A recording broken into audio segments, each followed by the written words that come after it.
Birmingham City are not stopping in the transfer market, and they've now found a third wind in the transfer market, because they're rumoured to be signing some more statement signings, which could honestly push them even further and give people more belief in that potential automatic promotion push, or at least promotion push in general this season in the Championship. If you're a Birmingham City fan, then do it, subscribe on this channel. We do daily Championship content and we talk about Birmingham City a lot. So if you are a Birmingham City fan, do hit subscribe. Do drop a like as well if you do go on to enjoy the video. And as I say, these rumours are quite crazy that are coming out right now out of Birmingham City. So of course, as we know, Birmingham have already been very, very active in the transfer market and made some really good additions into the side that we've already seen have hit the ground running and already been very successful. And as I say, we're only 2 games into the league season, 3 games in overall, where Birmingham have been very, very impressive. Still unbeaten, picking up a draw against Ipswich, which, as I said, I've said numerous times, Birmingham deserved to get the win in that game, and the performance was really good. Then they got a very good win against Sheffield United, Sheffield United are bottom of the league now, yes, but we do expect them to be at least decent this season, even though they have lost quite a lot of players, but still a very impressive win in terms of performance. Sheffield United literally had nothing and scored a goal from the halfway line. And then, of course, in the last match, a hard-fought win, but an unbelievable result, and absolute limbs in the away end for a 2-1 win against Blackburn Rovers, where honestly the match win in that game might be looking at this recent bit of news and think, I'm a little bit hard done by here. But as I say, the transfer that Birmingham City have made so far have been fantastic. Newman's come into that back line and just slotted in perfectly. Really good transfer. We thought that straight away when he signed, and very smart piece of business. As I say, he's just slot straight into that Birmingham City side, and he's taken to the Championship like a duck to water, literally. James Beadle, I'm still not convinced him. I think also, of course, is the main goalkeeper. We'll see how Beadle gets on in the next cup game. I think he arguably could have done better for the Hamer goal. Of course, his starting position was probably just too far forward. He couldn't do anything about the strike. Maybe it was a couple of yards further forward that gave him that, limited that chance of him actually making that save for Gustavo Hamer. He will be very frustrated with that one. Tommy Doyle, of course, has been impressive in the minutes that he's played. Of course, he hasn't really started in the league yet, but we'll see how he kind of gets on when he does kind of find his way into that Birmingham City side. I think osayi Samuel, for me, has been a star so far. He's been fantastic. Really started the season well for Birmingham City, especially that first game against Ipswich, showing what he's all about, his pace, his physicality, and his overall defensive ability now, which he's actually managed to get over the few years of playing at Fenerbahce and converting from a winger who, when I watched him at QPR, wasn't the best at defending in the slightest, to now a very solid defender at Fenerbahce. And he really seems to have kind of matured his game a lot more to what he was when I saw him at QPR when he was only kind of like a young lad, and he's come back a completely different player to what he was when he was at QPR, and a much better player in terms of a much more well-rounded player. And Demarai Gray as well. Of course, a lot of people had question marks over that with him, coming from Saudi, not having a difficult season over in Saudi Arabia the previous 12 months, but he's come back to Birmingham City just with a different kind of energy. The guy seems so up for it. Obviously, he's been at Birmingham City before. He knows what it's like there. Obviously, started out his career there, and obviously loves the club very much. So he's absolutely buzzing to come back, and you can see that in his performances. He's confident. He looks happy, and he looks like he's starting to get that kind of attacking output as well, which we know Demarai Gray has. He has Premier League quality, and Birmingham City have signed him as a newly promoted side. Fantastic piece of business there. Kyogo, I think he's been decent, to be fair. I think he's a very good striker, and he's occupied defenders really well, and always looked to be a handful, and always looked to be kind of a threat at every single point, in my opinion. A couple of decisions I think he's got wrong in terms of taking the shots and maybe shooting instead of passing. Obviously not taking his chances as well, but I'm sure he's a player that struggled at Rennes. There's no doubt about it when he signed for them. Kind of got frozen out of the side once he signed for them.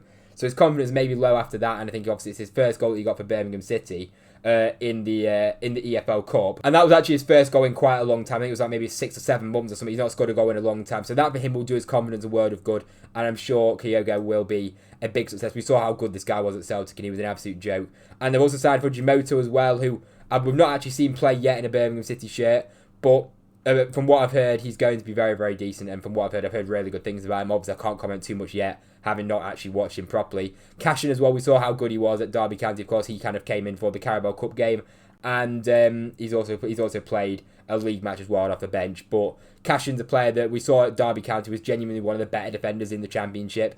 And for him, obviously, his move to Brighton didn't really work out. He played a couple of games, really struggled in the Premier League in those games. And I think a move to a club like Birmingham City, a top-end Championship club, which is what we expect them to be this season, definitely, I think will do him a world of good. But as I say, it depends how many minutes he can get. When you look at the kind of centre-back partnership they've got now, he'll be looking at that and thinking, where do I get in and how do I get in without any, kind of injuries or suspensions or anything like that. And then, of course, Marvin Dutch as well, who's currently got an injury, should be back very soon, and he's got unbelievable numbers over in the Bundesliga and over in German football in general.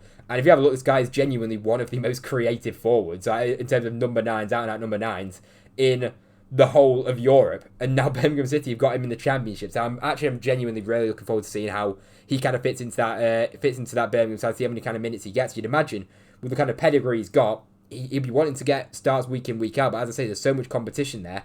And the competition could get even more because the links that are coming out, I saw TalkSport talking about it, and it's Alexander Mitrovic, because apparently with what's going on with him at Saudi Arabia, Al Hilal might be paying him off on his contract and he might actually end up going on a free transfer and being able to move back to maybe a club in England, which a lot of clubs are interested. Now, just look at his record. His record speaks for itself. If this guy ends up signing to Birmingham City in the Championship, just call it a day. Do you know what I mean? Like last time this guy was playing Championship football, 44 games, 43 goals, and 7 assists. Like that record, 50 goal contributions in 44 games is an absolute joke. And then not even that, to follow up in the Premier League then with 14 goals in 24 games is no joke. And it's not like this guy's been some washed up player that's gone to Saudi Arabia and just not done well and his career's fallen off. He's been the second top scorer in 23-24, 28 games, 28 goals. He was the second top goal scorer to Cristiano Ronaldo. Literally CR7, this guy was the second top scorer too. And then even last season, still very good numbers. 23 games, 19 goals. Of course, it's a Saudi Pro League, yes. But at the end of the day, he's putting up unbelievable numbers in there. And I swear, if he becomes available and Birmingham City get him, that is just a ridiculous level of business that Birmingham are doing. Because you look at the teams, right? I look at even like Manchester United, of course, like the biggest club in the whole country. I think United would honestly just take a Mitrovic. He was on a free transfer or whatever. Mitrovic is a backup striker playing in the Premier League. He's a handful. We've seen how good he was last time he was at Fulham. You can name at least double-figure Premier League clubs that would take Mitrovic quite happily on a free transfer. Because this guy's proved himself at Premier League level. He's a handful and very physical striker. And as I say, for a Premier League club, they would definitely take him. So for Birmingham City to even be throwing their hat in the ring, and apparently Leeds United were looking at him, but apparently they're at fear now of Birmingham City coming and taking their place. And that's the kind of where we're at right now in terms of this Birmingham City project and how appealing it can be to players and how they kind of have the actual confidence in themselves to go and put offers in or to go and be even in the conversation to be signing Mitrovic. I'm not going to say they're going to definitely go ahead and sign Mitrovic because it might not happen. But to be even in that kind of conversation just shows how big the ambitions are, shows how big the project is, and just shows where Birmingham City are at as a football club. And for Mitrovic to even be remotely interested in the move to the Championship when we know how good this guy is, we've seen him for years on years. Like, that is just, as I say, a testament to how good and how big this project could be for Birmingham City and the kind of potential that they've got and how much belief a lot of people now have in Birmingham City under this ownership. So as I say, I think Mitrovic, if he was to sign, it would be fantastic. But I just want to say, you look at the strikers that Birmingham City have got. Let's say it's not Mitrovic and they do end up bringing in another forward player, because obviously there's still time in the window. It might not be Mitrovic, it might be somebody else if they do go ahead and actually sign another striker. Of course, the kind of system they play, they have one player behind the striker, which has been Jay Stansfield, with Kyogo up front. You can imagine Kyogo can also drop into that 10 as well, so you've got two players in Kyogo and Stansfield that can drop into the 10. Marvin Dutch, I don't think has played in that position in the 10 before. I'm not too sure, but it doesn't say on FOTMOB, but I think the profile player that he is and the kind of assist that he's got and the way that he can bring players into play, I could see him maybe dropping into a 10 as well. Correct me if I'm wrong and let me know if I am wrong, but I could see him maybe dropping in there as well. So you kind of got that versatility with your players. Dykes can also play there as well, but I mean, if Birmingham sign another player, if it is Mitrovic, if it is somebody else, spare a thought for Lyndon Dykes, because, he's come on, he scored that goal against Blackburn, a sweet moment for him, who obviously had that difficult moment against Ipswich, giving away the penalty, which I don't think was a penalty. For him to kind of get that redemption moment just a week later, then against Blackburn with a last-minute winner, is a fantastic moment for him. And a player that obviously I've watched a lot of, being a QPR fan. I've watched a lot of Lyndon Dykes. He can be so frustrating. On his days, he can be ridiculous, and you think, where's this performance come from? But for the most part, Dykes, he's not really a prolific striker, and he's a striker that he definitely brings something to the table, but I do think he's a little bit too inconsistent. But as I say, he's already,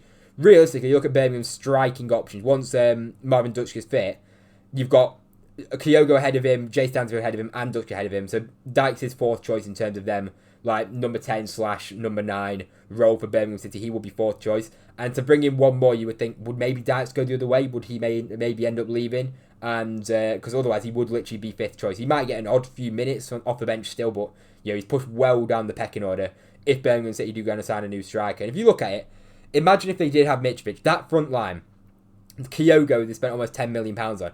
Jay Stansfield was £15 million. Jay Stansfield obviously did very well in League One in terms of his goal return.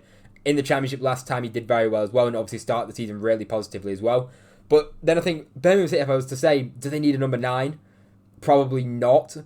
I think they more need a wide player than a number 9 right now. But then you think if they do sign a number 9, does that mean Jay Stansfield will be more pushed out wide? Maybe I'm just waffling, but I think maybe Jay Stansfield could get pushed into more of a wide position because, as I say, they've got a lot of options there in that number 9 position. So, as I say, Alexander Mitrovic would be as big a statement signing as you can ever get, and that would be the most, as I say, genuine in terms of Championship signings, in terms of statements. It would maybe go down as the biggest statement signing in Championship history, because I'm trying to think of like high-profile players that are still very much doing it in terms of performance, to then go and sign with the amount of Premier League interest you have. And as I said before, I think you can name double-figure Premier League clubs that would still be interested in Alexander Mitrovic, especially if it is on a free transfer or whatever. I think the vast majority of clubs would take you, and then you look at all the other clubs across Europe. If he ended up in the Championship, it's the biggest signing in Championship history, in my opinion. And I don't even think that's an understatement, in my opinion. But then there's another player that is being talked about who can play multiple different roles. He, of course, in his early career operated in a kind of wide position, and then he's moved into more of a central role now. That is Alex Oxlade-Chamberlain. There's been concrete rumours. There's a lot more concrete, I'd say, than the Alexander Mitrovic ones. There's been obviously a bit of talk about Alexander Mitrovic, but the new one that's come out is Alex Oxlade-Chamberlain. Of course, has had a ridiculous career, winning trophies with Liverpool, winning the Champions League with Liverpool, winning the Prem with Liverpool, and was a key player, under Jurgen Klopp when he first took over in them early years. You look at 2017, 18, 2019, 20, and even 21, 22, where he played a decent amount of games in the Prem as well. He's been a player that's been very reliable for Liverpool when he has been fit. Of course, his main problem with Oxlade-Chamberlain is his kind of fitness problems, but you look at the quality of players, guys, you don't play for Liverpool at the top level under a Jurgen Klopp side that demands so much of a midfielder. You know how Liverpool like to press, how physically demanding it is to be a midfielder playing for Liverpool in a Jurgen Klopp system. You don't last, 5-6 years at Liverpool if you're a terrible player. And he's gone on to play for England international. Obviously was very good out wide as well back at kind of his earlier days in his career when he played for Arsenal, had some good seasons there. And just look at the pedigree of player that you're talking about. Of course, he's gone to Besiktas. It hasn't really worked out, especially last season as far as I'm aware, and obviously he's got a year left in his contract at Besiktas, but the talk is that Besiktas will be willing to let him go on a free transfer and kind of just cut his contract short, and that means that Oxlade-Chamberlain would then be on a free transfer. And he is 32 years old now. Of course, we're talking about a very experienced player, and his quality in the Championship, this guy was playing for Liverpool just a couple of years ago, just 2 or 3 years ago, and for him then to be rocking up in the Championship, I think there'll definitely be some other clubs sniffing around. You might maybe have some kind of lower down Premier League clubs interested in him, maybe like a Leeds United or a Sunderland or somebody like that, maybe a newly promoted club or a bottom end Premier League club. Or you're talking about some real top end Championship clubs, maybe a Southampton, because he started his youth career and his senior career actually at Southampton all the way back in 2009 when he first started playing for Southampton. So you can maybe think a fairy tale ending for him heading back to Southampton at 32 years old as an experienced player, trying to help Southampton, who we do expect to be up there come the end of the season. So you maybe think Southampton might throw their hat in the ring, somebody like that. Of course, he's going to get clubs all around Europe, maybe even Scottish League teams after him. You're going to get a lot of players, a lot of clubs interested in Oxlade-Chamberlain with the kind of pedigree, with that know-how that he's got, and with the experience that he's now got. But there's no denying that he will be a fantastic sign. Apparently, he's still out injured though as well till early September. So we'll see what kind of happens with that. And it's a statement signing for Birmingham City, which will get a lot of people talking. Obviously, he would need to kind of build up his fitness again. Of course, he's currently got an injury right now.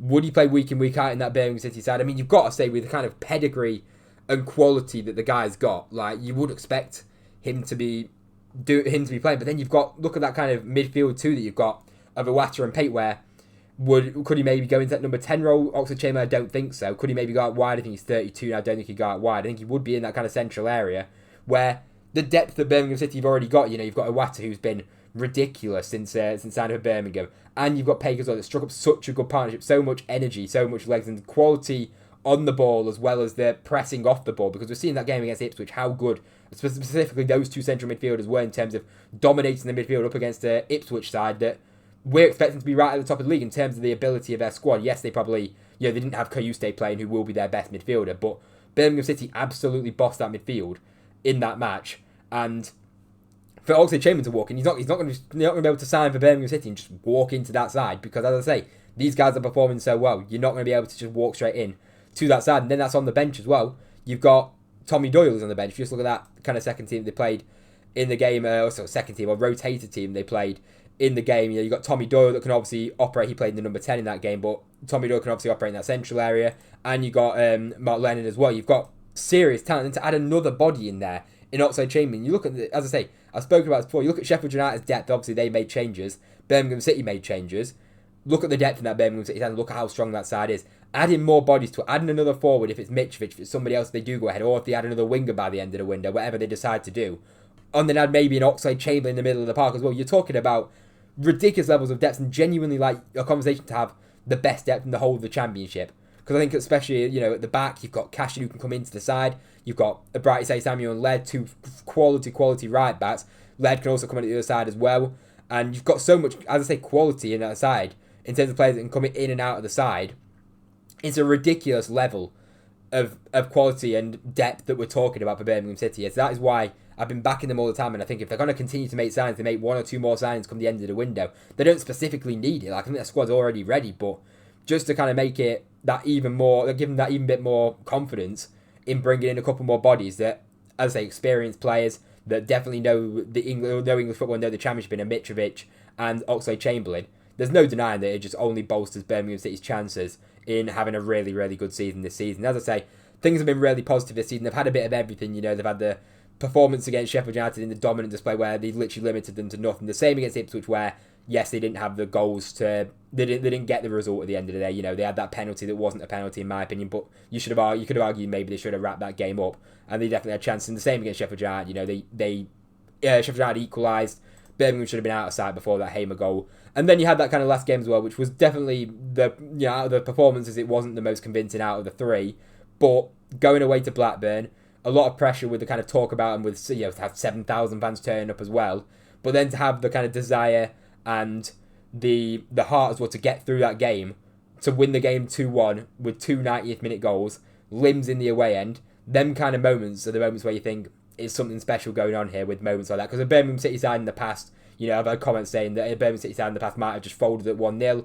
They might have, they might have just lost the game 1-0, or they might have equalised and not been able to get another and kind of rested on their laurels. But that just shows that this Birmingham side are not here to mess about and going on to win that game. It's a special moment for them, special moment for the away fans. And as I say, it just kind of adds into what I've been saying about the energy around Birmingham City. Moments like that just kind of prove the point of how together and how in one direction the ownership, the players, the manager, the fans are all on the same page. And there's just so much positivity going around right now. And adding a couple more experienced signings definitely wouldn't hurt them in the slightest. So anyway, let me know what you think. If you're a Birmingham City fan, do drop a like on the video. Subscribe to the channel as well. We do pretty much daily content around the Championship. We talk about Birmingham City a lot as well. So I really appreciate the support as well. It does mean a lot to me. Thank you very much for tuning in to the videos. Anyway, if you enjoyed the video, drop a like, subscribe if you're new around here. Thank you very much for watching. I hope you enjoyed, and I'll see you in the next one.